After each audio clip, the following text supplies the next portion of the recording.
নমস্কার, আমি তোমাদের জয়দেব শাস্ত্রী। 2025 সালের সাপ্তাহিক রাশিফল নিয়ে আজকে আলোচনা করব। তোমাদের ভালো লাগলে শেয়ার করো, কমেন্টস করো, সাবস্ক্রাইব করো, ছড়িয়ে দিও ফ্রেন্ড সার্কেলের মধ্যে।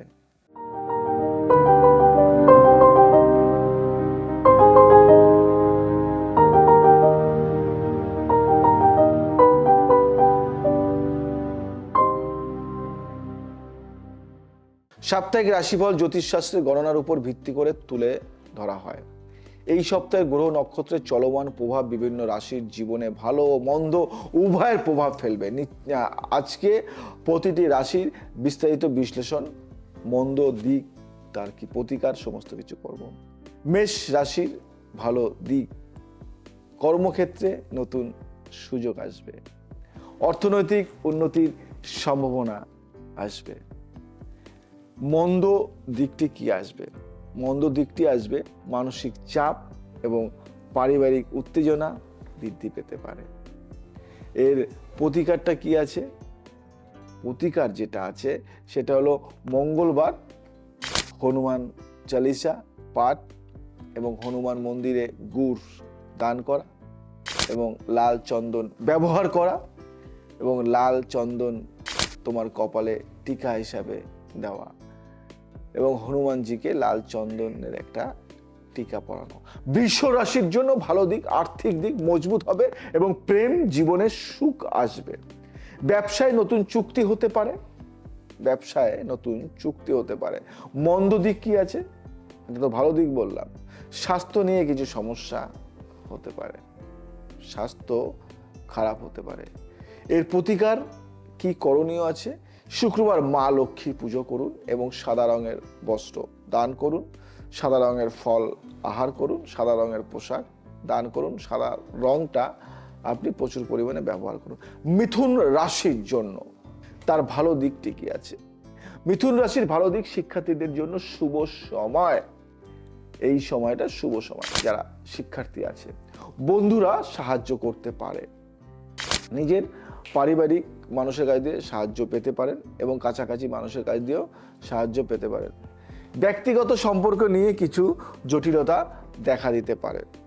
ব্যক্তিগত সম্পর্ক নিয়ে প্রতিকার, বুধবার গণেশ মন্ত্র জপ করুন এবং সবুজ রঙের ব্যবহার আরো অনেকটা বাড়িয়ে দিন। কর্কট রাশি, কর্কট রাশির জন্য কি আছে? কর্কট রাশির ভালো দিক, কর্কট রাশির ভালো দিক হলো সম্পত্তি সংক্রান্ত কাজ সফল হবে, পারিবারিক জীবনে শান্তি বজায় থাকবে। এবং মন্দ দিক কি হতে পারে? মানসিক উদ্বেগ বাড়াতে পারে, মানসিক উদ্বেগ বাড়াতে পারে। প্রতিকার কি হতে পারে? প্রতিকার হলো সোমবার শিবলিঙ্গে দুধ ও জল অর্পণ করুন, অর্পণ করলে তারও ফলটা পাবেন। এটা নিয়মিত করলে আপনাদের রাশিগত দিক থেকে অনেকটা ভালো থাকবেন। সিংহ রাশি, সিংহ রাশির ভালো দিকটি কি হতে পারে? সিংহ রাশির ভালো দিক কর্মক্ষেত্রে প্রশংসা এবং উন্নতির সম্ভাবনা। আর্থিক দিক শক্তিশালী হবে, আর্থিক দিকটা। এবার মন্দ দিকটা কি হতে পারে? খারাপ যে দিকটা, অহংকার বা রাগ নিয়ন্ত্রণে রাখুন। অহংকারের জন্য অনেক কিছু ব্যয় হয়ে যাবে, রাগের জন্য অনেক কিছু নষ্ট হয়ে যাবে, ধ্বংস হতে পারে।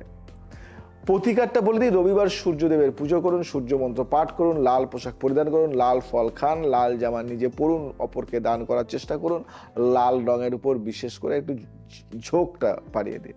কন্যা রাশির জন্য এ সপ্তাহের ভালো দিক যেটি হলো সেটি হলো বিদেশ যাত্রার সুযোগ আসতে পারে, বিদেশ যাত্রার ক্ষেত্রে সুযোগ আসতে পারে।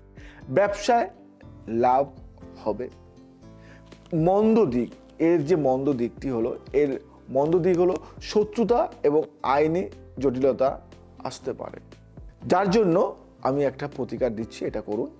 সেটা হলো বুধবার নারায়ণ পূজা করুন এবং সবুজ রং বা সবুজ কোনো পাতা চন্দনের সাথে মিশিয়ে ওটা ব্যবহার করুন। তুলা রাশি, তুলা রাশির ভালো দিক কি হতে পারে? তুলা রাশির ভালো দিক হলো সম্পর্কের ক্ষেত্রে উন্নতি, অর্থনৈতিক লাভের সম্ভাবনা, আর তুলা রাশির মন্দ দিক, তুলা রাশির মন্দ দিক হলো সিদ্ধান্ত নেওয়ার ক্ষেত্রে তাড়াহুড়ো করবেন না। আর প্রতিকার যেটা আমি বলবো, শুক্রবার মা দুর্গার পূজা করুন এবং সাদা ফুল দান করুন। নিজের হাতে মা দুর্গাকে এঁকে আপনার মানিব্যাগ বা পার্সে রাখার চেষ্টা করুন। এটা করে অনেকটা উপকার পাবেন এই রাশির জন্য। বৃশ্চিক রাশির ক্ষেত্রে ভালো কোনটা বা মন্দ কোনটা? বৃশ্চিক রাশির ভালো দিক হলো কর্মক্ষেত্রে স্থিতিশীলতা এবং উন্নতি, সঞ্চয় বৃদ্ধির সম্ভাবনা। মন্দ দিকটি কি আছে? মন্দ দিক বলতে ভালো লাগে না, তবুও তো বলতে হয়। মন্দ দিক বলি বলে তার প্রতিকারটাও করে দিই। স্বাস্থ্য সংক্রান্ত সমস্যা হতে পারে, শরীরটা খারাপ যেতে পারে, শরীরে নানা ধরনের রোগ সমস্যা দেখা দিতে পারে। মঙ্গলবার হনুমান চল্লিশা পাঠ করবেন এবং মিষ্টি দান করুন। মিষ্টি নিজে খান, মিষ্টি অপরকে খাওয়ানোর চেষ্টা করুন। পুজোয় মিষ্টি দিন। ধনু রাশি সব থেকে যেটা ভাইটাল, ধনু রাশির ভালো দিক কি জানেন? শিক্ষাক্ষেত্রে সাফল্য, সব থেকে ভাইটাল। শিক্ষাক্ষেত্রে সাফল্য, নতুন প্রকল্পে বিনিয়োগের সমস্যা থেকে মুক্তি। নতুন প্রকল্পে বিনিয়োগের সময় অনেক সমস্যা আসবে, কিন্তু সেটা পেরিয়ে যাবে। আর এর মন্দ দিক, অতিরিক্ত ব্যয় হতে পারে, অনেক খরচা হতে পারে, অনেক কিছু নষ্ট হতে পারে। প্রতিকার, বৃহস্পতিবার গুরু পূজা করুন এবং হলুদ রঙের জিনিস ব্যবহার করুন। দারুণ রেজাল্ট পাবেন, দারুণ ফল পাবেন।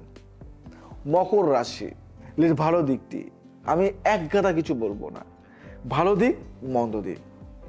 ভালো দিক, সম্পত্তি সংক্রান্ত লাভ, কর্মক্ষেত্রে প্রশংসা পাওয়া যাবে। আর মন্দ দিক যেটা হলো পারিবারিক দ্বন্দ্ব এড়াতে হবে। এবার বলি প্রতিকার।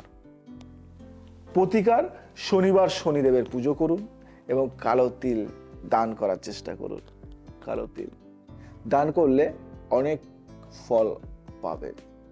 কুম্ভ রাশির ভালো দিক, নতুন ব্যবসার সুযোগ, আর্থিক স্থিতিশীলতা।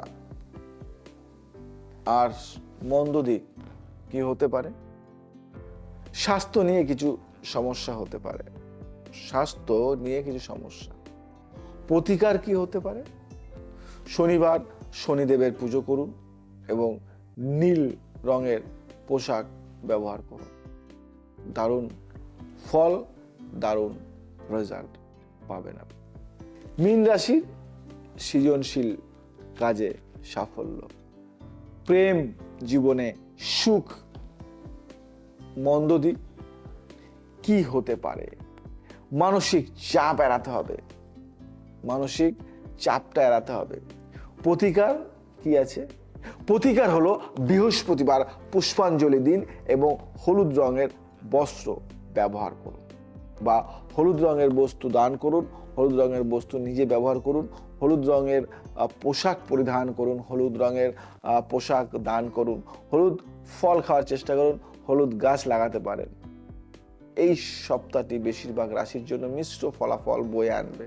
প্রতিটি রাশির জাতক জাতিকার জন্য নির্দিষ্ট প্রতিকার পালন করলে নেতিবাচক প্রভাব কমানো সম্ভব। ব্যক্তিগত জন্মছকের উপর ভিত্তি করে আরো নির্ভুল পরামর্শের জন্য আমাদের কাছে আসা দরকার এবং একজন জ্যোতিষীর পরামর্শ নেওয়া। যদি ভালো লেগে থাকে শেয়ার, কমেন্ট, সাবস্ক্রাইব করে আমাদের উৎসাহিত করো। ভালো থাকো, সুস্থ থাকো, সবাইকে ভালো রাখো। জয় শ্রী রাম।